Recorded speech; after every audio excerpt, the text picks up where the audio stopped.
massive trades took place this afternoon.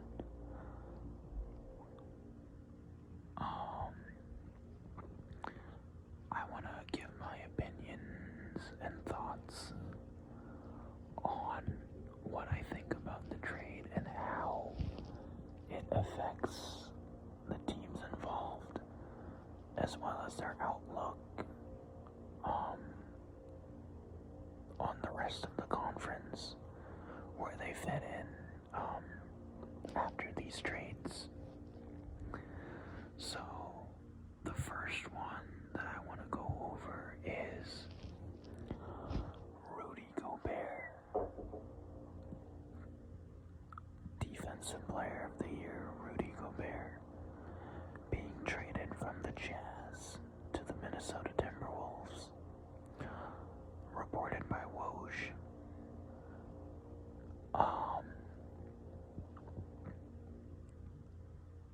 The Timberwolves will receive Gobert, and the Jazz will receive a massive haul, including Malik Beasley, Patrick Beverley, and a bunch of picks. I think 4 first-round picks.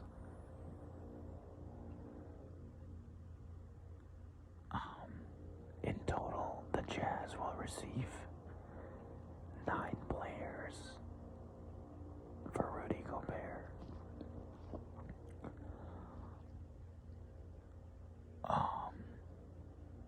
Rudy Gobert is a 3-time Defensive Player of the Year, and he averages about,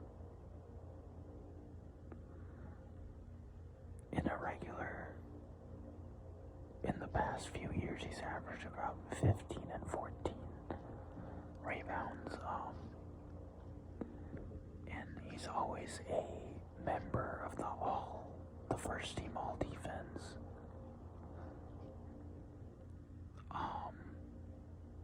In my opinion, not Donovan Mitchell, has been the best player on the Jazz, even though Mitchell is a huge part of the offense. Gobert, I believe that his defense, rebounding, provide more for the Jazz than Donovan's offense.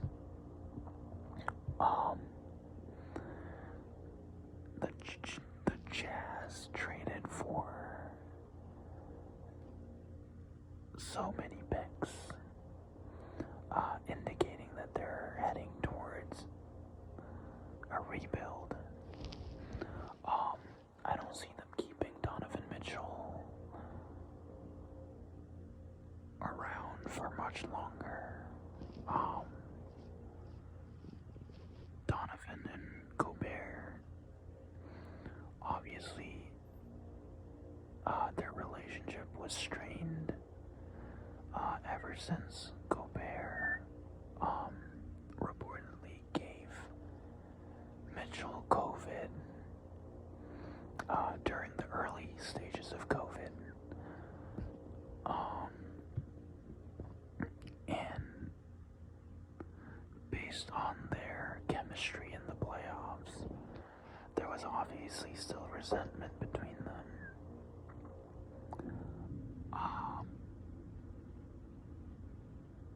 I guess they weren't able to do much in the playoffs, combined with the fact that they possibly don't like playing with each other, led to this trade.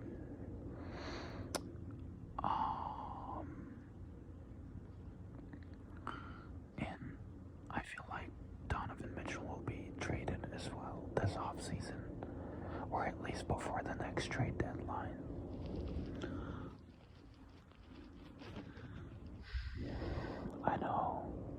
I know that the Miami Heat, I feel like, are always contenders in the free agency sweepstakes. So I'm sure they are interested in Donovan Mitchell, even though they recently just extended Victor Oladipo.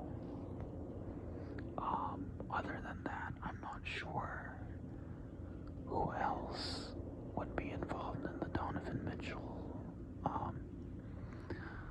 sweepstakes. I think someone on ESPN, maybe it was Kendrick Perkins or Richard Jefferson, mentioned that the Phoenix Suns might want to get their hands on Donovan Mitchell. I don't know about that because they have Devin Booker, who basically does the same thing as Donovan Mitchell, and they still have Chris Paul at point guard. So I don't know if that's a good idea, but also, who am I to argue with ESPN paid NBA analysts?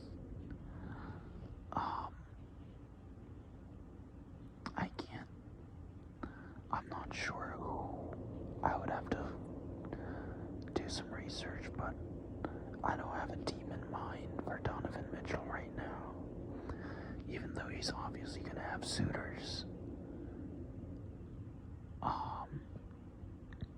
Anyways, Minnesota.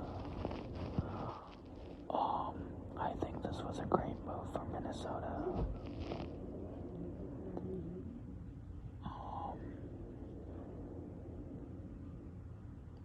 Minnesota gets a elite defensive beast in Rudy Gobert to play alongside Karl Anthony Towns.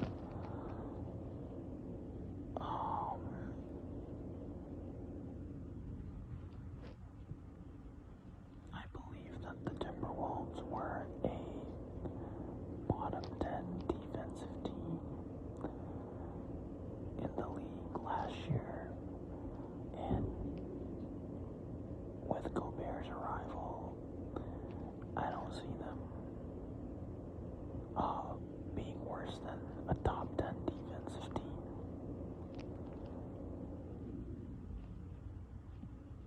Great move to address their weakness. And Minnesota obviously has a bunch of scorers with Anthony Edwards, D'Angelo Russell, and Karl Anthony Towns, who they actually gave a 4-year, $224 million extension to. So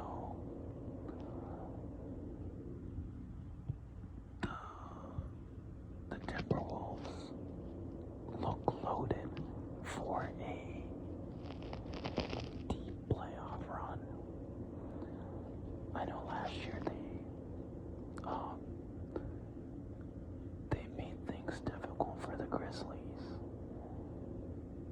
and some would say that they possibly could have beaten the Grizzlies. I know they blew multiple 20-point leads in different games.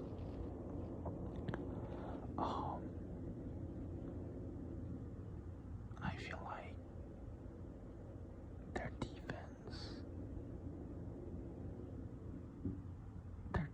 will improve so much, and they already have a pretty good offense, that this team will be a scary team. It wouldn't surprise me if they at least get to the Western Conference Finals. The only team in the West that I see possibly defeating them is the Warriors. I know people are high on the Clippers, but the Clippers, they have players with injury history.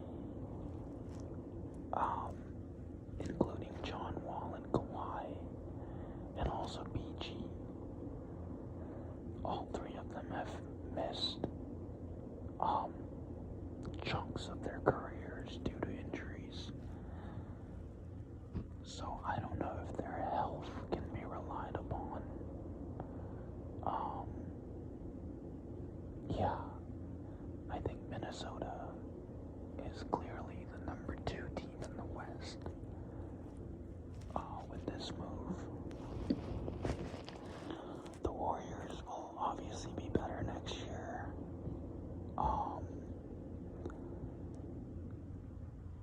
But I see Minnesota right on their tail.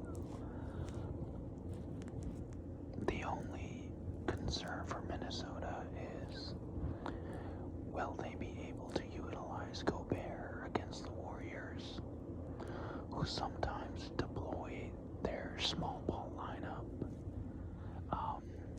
in order to draw opposing big men away from the basket, basically neutralizing their skill set.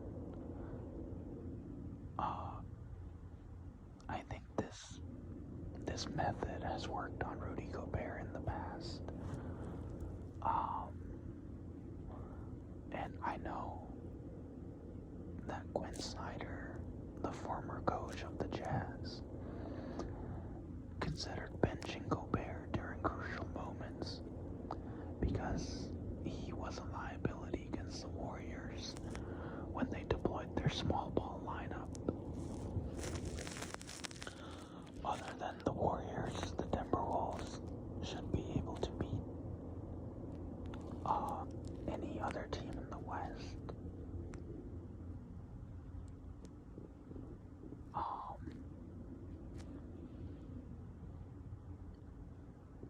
Yeah, I think this was a great move for the Timberwolves,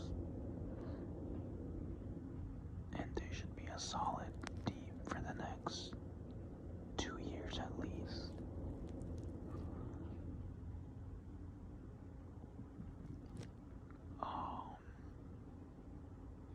And also, Towns is more of an offensive big man, so you won't have to worry about going up against other elite centers in the NBA, because Gobert can take care of them and Towns can focus on his strength, which is the offensive end.